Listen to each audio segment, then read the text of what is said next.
The water, Wawat Kadash, the water, Kai. All praises to Enoch, he said. All praises to Ahayek, he said. That's all praises to the great I am, loving kindness, Bahashem Yeshaya, Bahashem Motsa, the Lamb, in the name of the Messiah, the Hamashiach. Shalom, family. Shalom, family. This is little son Sabal Nabaya, and today we're going to do a short study on Artagoph, the fallen watcher, the fallen angel, whose element is copper. I want to do this study because we've been talking about Artagoph a lot lately, and I realized that we can go a little bit more in depth.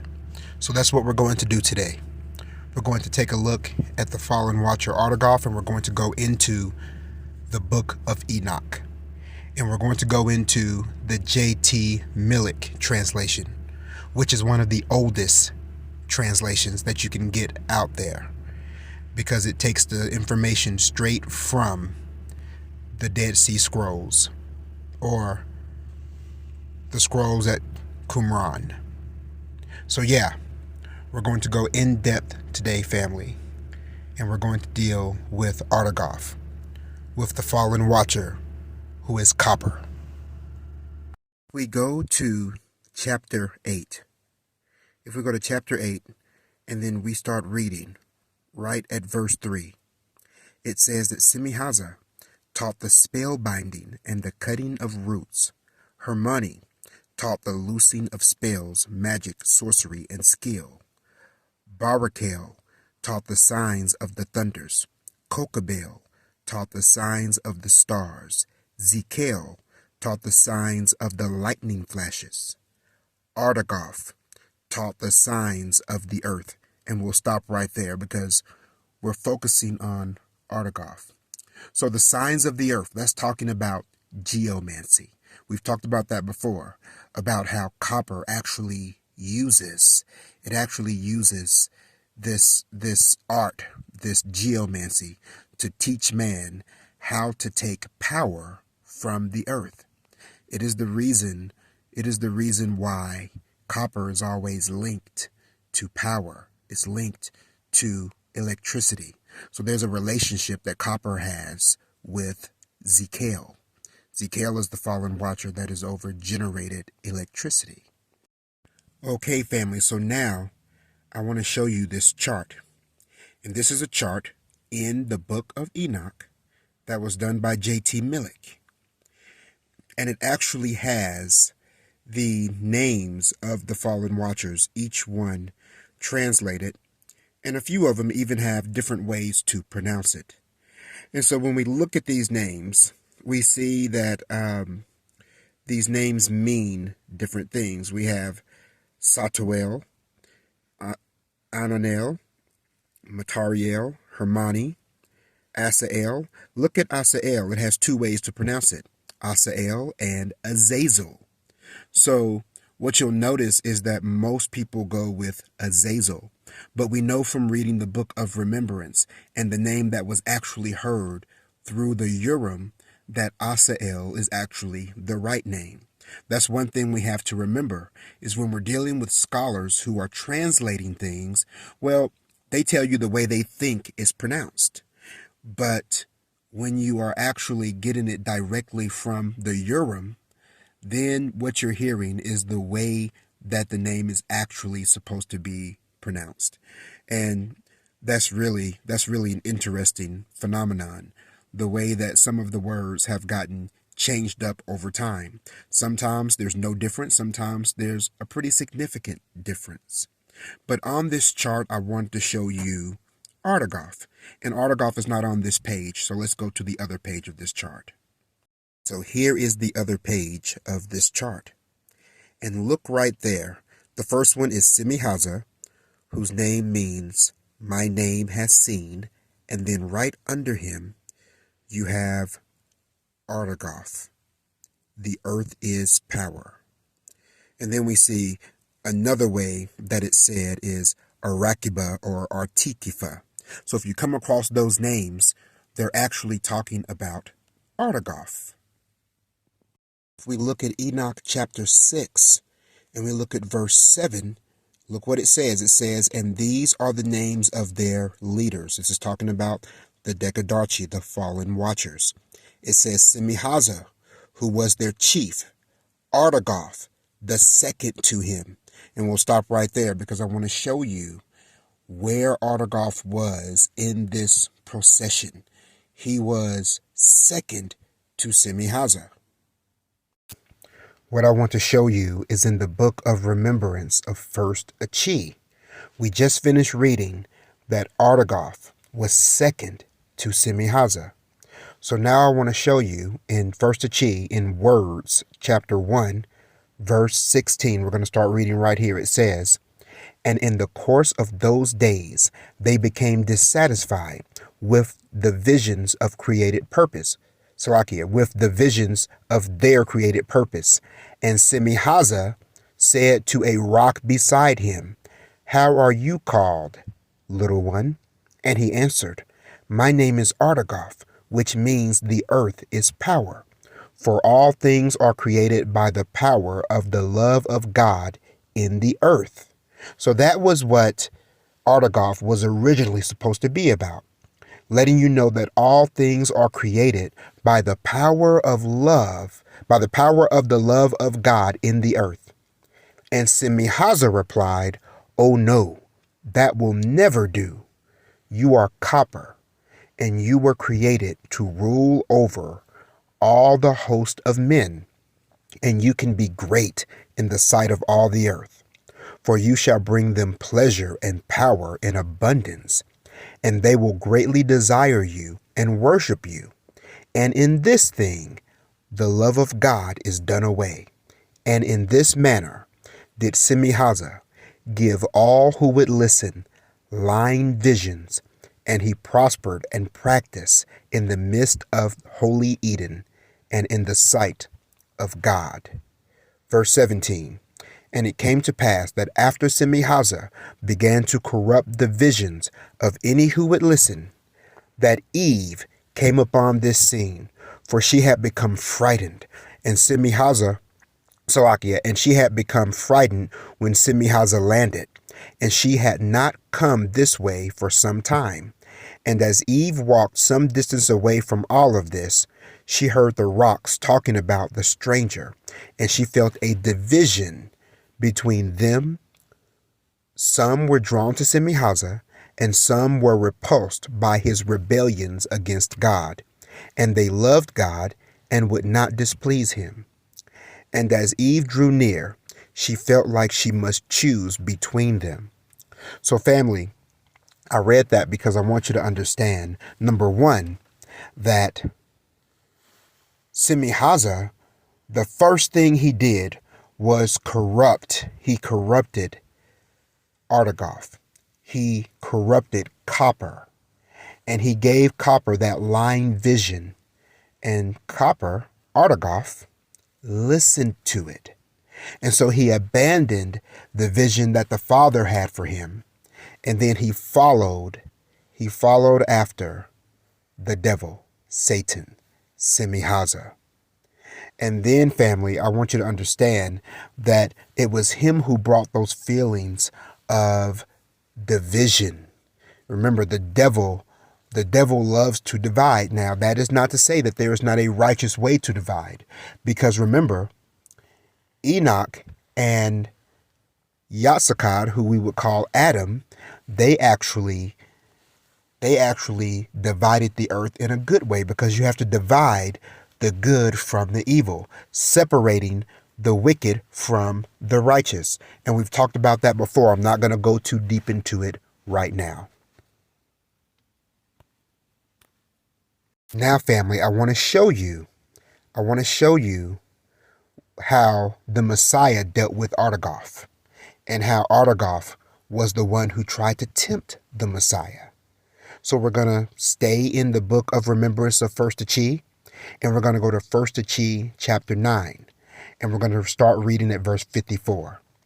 It says, "And it came to pass, as his 40 days were about to end, that he took his journey southward again, and went beyond Armageddon, unto a group of hills, whose tallest one was called Oren. And on the slopes of Oren, which is near Mount Carmel, they mined copper in days of old. And the remnants of Artagoph were in abundance. And as Messiah was standing by a pile of debris, Simaz came up out of the pit, and he said, My rocks can feed you too, if you be the Messiah and the God of the Gentiles, as the rocks of Kepsheba have said, then turn these stones into bread. And he said it, pointing to Artagoph. And Messiah said, It is written, that man should not live by bread alone, but by every word that proceeds out of the mouth of God. Wherefore Artagoph cannot speak the words of God, seeing that he is fallen. Then Simaz said, See, my stones love you too. See the temple in Jerusalem? It is not called, Salakia, is it not called the house of God? Cast yourself down from the height of it, for it is also written that God shall give his watchers charge concerning you, and in their hands they shall bear you up, lest you stumble against a stone. And Messiah said, It is also written that you shall not tempt the Lord your God. Then Simaz cried out in anguish, and would that Messiah should behold the earth from the top of the high hill Oren. And he opened up to Messiah a vision of all the power and glory of the world, which his decadarchy would have among men, because of their covenant upon Hermon. And he said, If you will worship me, I will give you all the glory of these kingdoms, for my decadarchy have a great honor among men of might. And Messiah stood defiantly, and he said, Get yourself away, for it is written that the Lord God only shall man worship, and him only shall we serve. And Simaz shrank back from before him, back into the darkness. And the Irkadeshi came and ministered unto him with much tenderness of heart. So family, we see what Satan did. Satan used the very rocks that were copper, that were Artagoph, to tempt the Messiah. And we've all read this account in the Bible, but now we're seeing, when we go into these verses, that there was a little bit more to it than we originally read in the Bible. Matter of fact, family, let's read the same account in Matthew chapter 4. Matthew chapter 4, verse 1, it says, Then when Jesus led up of the Spirit into the wilderness to be tempted by the devil, and when he had fasted 40 days and 40 nights, he was afterward and hungered.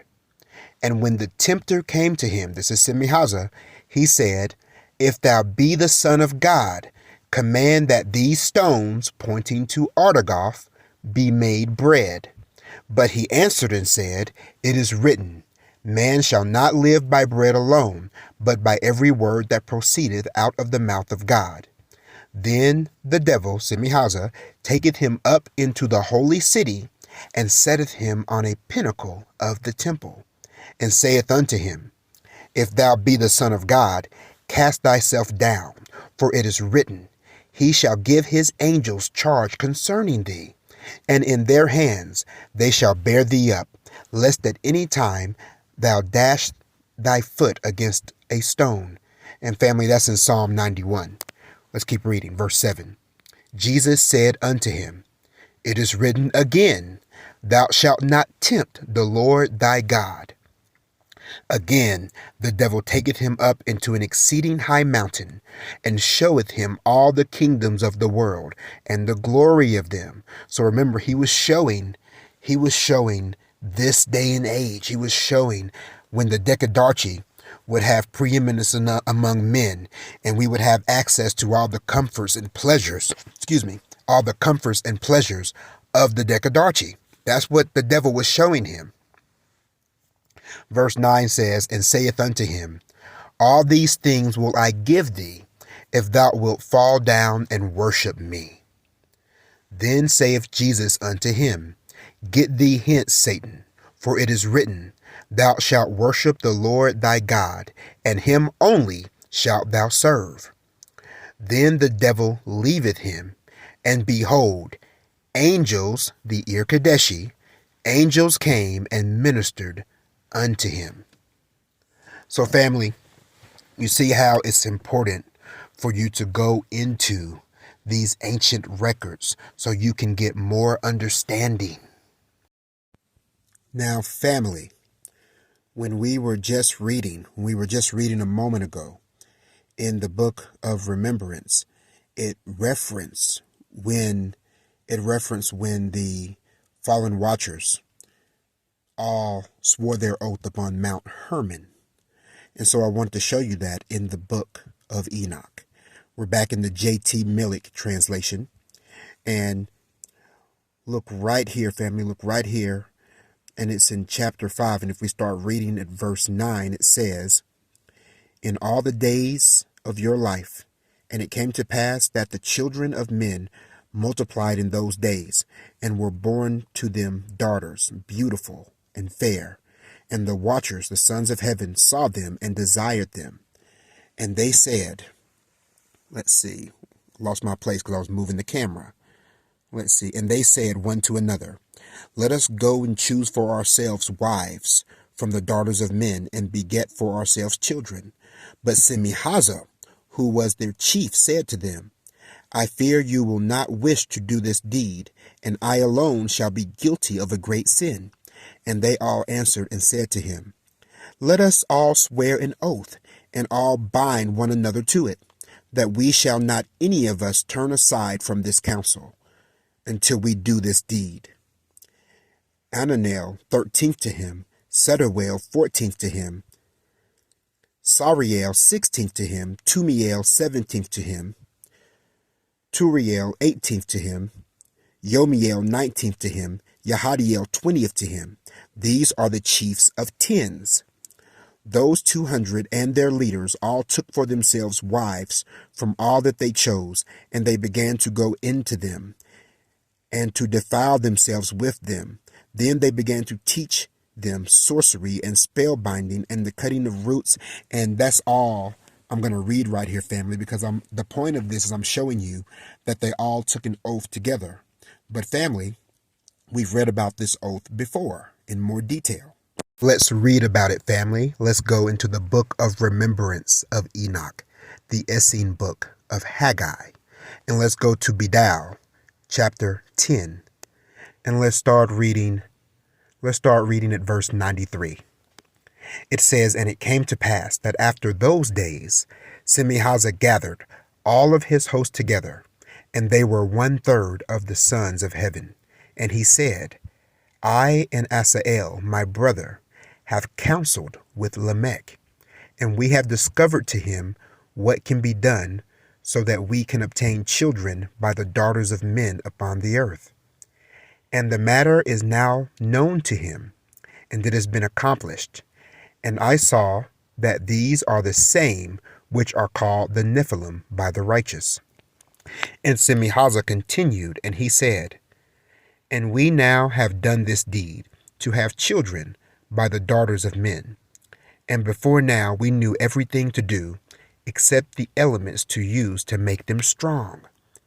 And the first of our children were weak, but now we have learned what element to use to make them strong. And now we are the fathers of the sons of men, and they are the great ones among them. And Simaz bragged before all his fellows that he now was a father in creation. And they all envied the Nephilim children that he had, who were now strong because of the element of wickedness. And Simaz knew of their great envy for his children. And he said to them, if all of you will acknowledge that I am the greatest of all among you. Then I will enter into a binding agreement with you to reveal to you how the matter is accomplished, and we can all together go about having children with the daughters of men, according to our wishes. And they said, We shall enter in together with you, to agree to accomplish the deed. And Simaz said, It is well spoken. Lie fully prostrate before me, spread out and be vulnerable and submissive, to prove that you acknowledge that I am the greatest of all among you. And when this was done to an extreme extent, as to become tedious for them all, and they all had repeatedly sworn oaths before him, and thus severed themselves in the matter, and bound themselves with curses, then he rehearsed the manner in which they could conduct themselves to conceive children with the daughters of men. And he caused them all to enter into a covenant, that they together would call all they performed good. And he said, Who can say it is evil when all and each one of us has declared together that all of our doings are good? And it came to pass that after Enoch named all the watchers, and the wicked ones were rude before him, and before the great one Enoch said, he withdrew from the borders of the barren waste places, to be alone in the place by the stream where he first arrived. And there he wept, both for joy and for sorrow. All right, family, so y'all see, family, that there was a little bit more to that account than we read in the Book of Enoch. And we got that from the Book of Remembrance of Enoch, the Essene Book of Haggai, that came by way of the Urim. Now, family, I want to show you this. But before I start reading this, I'm going to explain something to you, just so there's no confusion. So we've already read the account of when Simaz fell in Eden, and how he met Copper, he met Artagoph, and Artagoph said, my name is Artagoph. And then he then explained his definition. But what I want to point out to you is that what we are reading when we read those words is an English interpretation.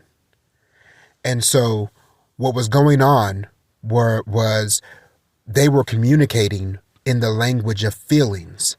So when Artagoph was telling Simaz what his name was, what he was saying was, these are the feelings that are my character. But Simaz said, no, your character should be defined by this. And then he gave him other feelings. And then Artagoph liked that. He was attracted to that. And so he took the bait. So the actual name, the way we say it, Artagoph, didn't actually come until Enoch named the watchers. And it was Enoch who named both the holy watchers and the fallen watchers. He named the Ir-Kadeshi and the Dekadarchi. So I want to read to you the account of when he was naming the fallen watchers, just up to the point where he named Artagoph, because I want to show you something. So we're going to go to the Book of Remembrance of Enoch, the Essene Book of Haggai, and we're going to read in Bidal chapter 10. And we're going to start at verse 73. It says, and one was more forward than the rest, and they all gave way before him. And Motsar stepped forward before Enoch. So Motsar, the decadent, is what Enoch said, the Most High. It is what he calls Simaz, or Satan. So it says, and Motsar stepped forward before Enoch, and he said nothing. And Enoch looked upon him, and he said, you are Lucifer, the son of the morning. And the watcher was content, and he withdrew. So So Simaz, this is talking about. Simaz was more forward than the rest because he already at that point had a God complex. And he pushed his way forward before Enoch, being like, you better give me a good name, and it better be the best name. And Enoch said, you are Lucifer, son of the morning. And that sounds like it's such grandeur. So, yeah, Satan was content with the name that Enoch gave him. Verse 74, and coal he called Ramtail, and he said, for you are the burning stones of God. And sulfur he called Pithaki, for he said, Salakia, for he is to honor and preserve the ways of Eden.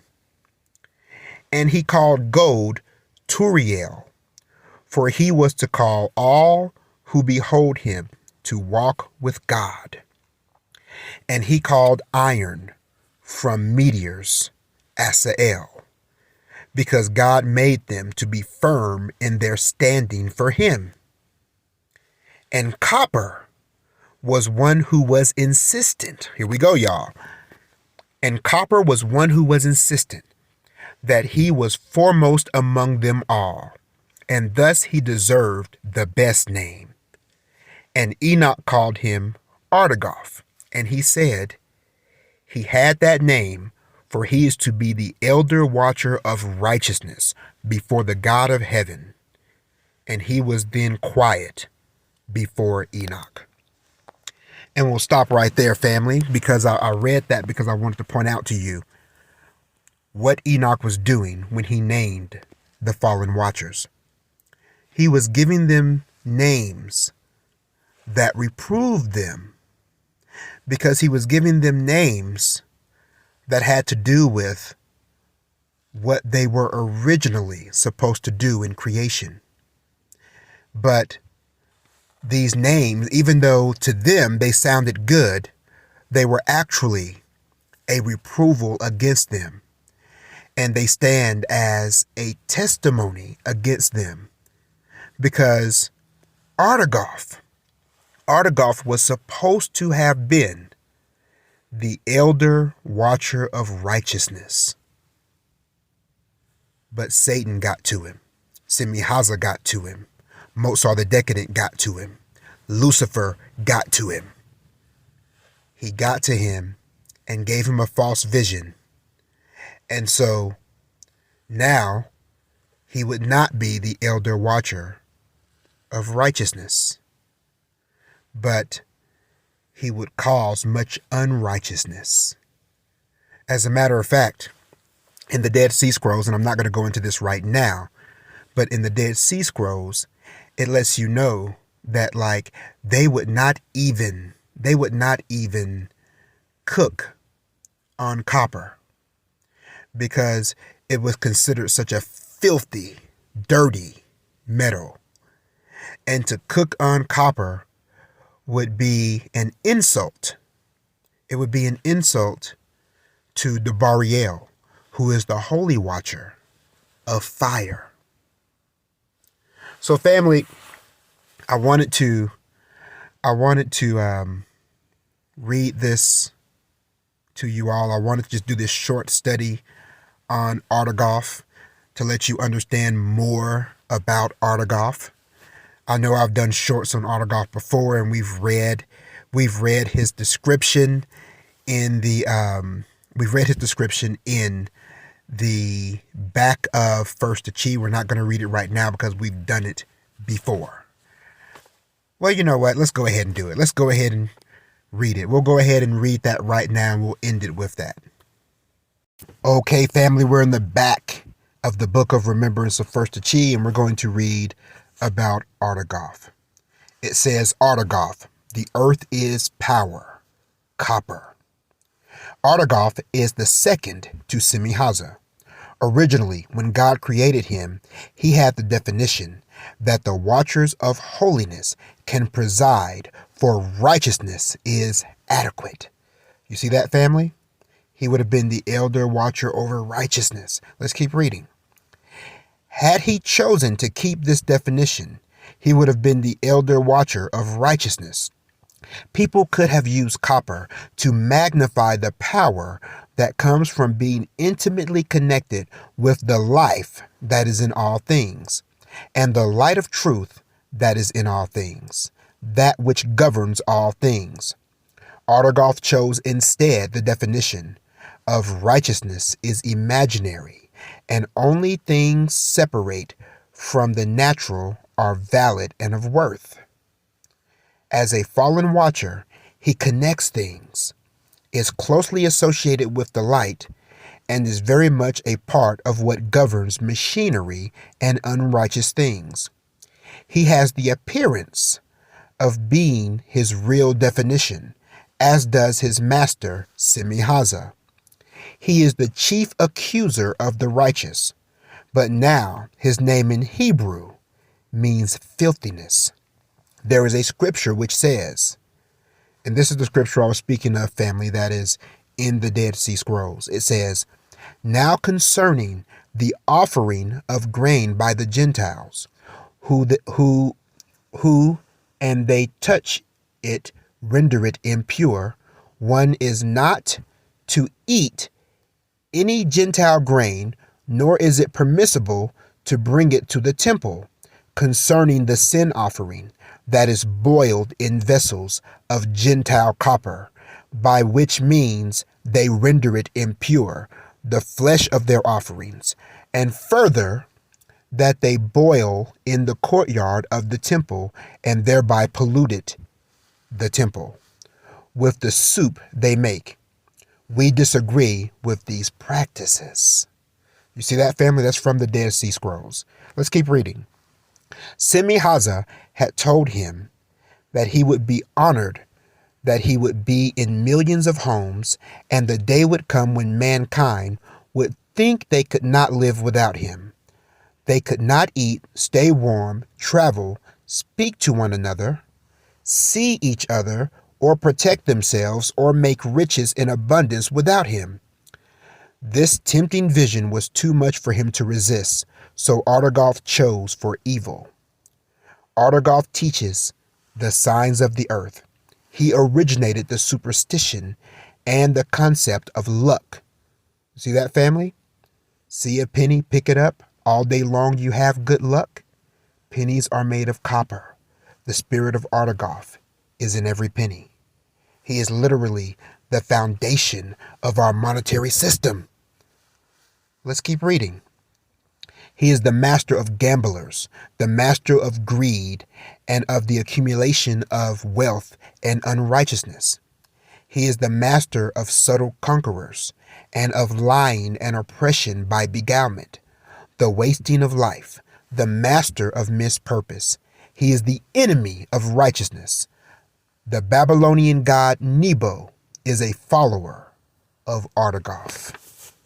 Wow, family. And we've talked about Nebo quite a lot on this channel. With that said, family, I pray that each and every one of you was edified by this short presentation. And I love each and every one of you. The water, Rawak Kadash. The water, Kai. All praises to Enoch said, Bahashem Motza, the Lamb. This is little son Sabal Nabaya saying much love and much shalom.